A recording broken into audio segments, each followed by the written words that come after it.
പ്രിയമുള്ളവരെ, പ്രതീക്ഷിക്കാത്ത ഉയരത്തിലേക്ക് നീങ്ങിക്കൊണ്ടിരിക്കുന്ന സ്വർണ്ണവിലയിൽ ഇന്ന് മൂന്നാം തവണ വിലപ്രഖ്യാപനം നടന്നിരിക്കുകയാണ്.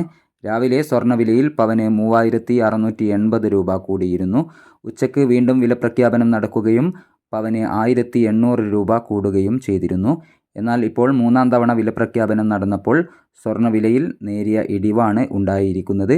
ഇന്ന് ഉച്ചയ്ക്ക് സ്വർണ്ണവില പ്രഖ്യാപിക്കുമ്പോൾ അന്താരാഷ്ട്ര മാർക്കറ്റിൽ ഔൺസിന് $4875 പരിധിയിലായിരുന്ന സ്വർണ്ണവില നേരിയ താഴ്ചയോടുകൂടി $4861 പരിധിയിലേക്ക് എത്തിയിരിക്കുകയാണ്. ഇപ്പോൾ തങ്കം വലിയ ഉയർച്ചയിലേക്ക് നീങ്ങിക്കൊണ്ട് 15,520 രൂപയിൽ വിൽപ്പന നടന്നുകൊണ്ടിരിക്കുന്നു. എല്ലാവരിൽ നിന്നും ഒരു ലൈക്ക് പ്രതീക്ഷിച്ചുകൊണ്ട് ഇപ്പോൾ വൈകുന്നേരം വന്ന സ്വർണ്ണവില നോക്കാം. ഇപ്പോൾ പവന് 480 രൂപ കുറഞ്ഞിരിക്കുന്നു.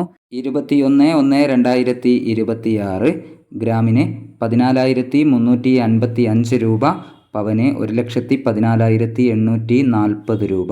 സിൽവർ 330 രൂപയിൽ. Thank you for watching.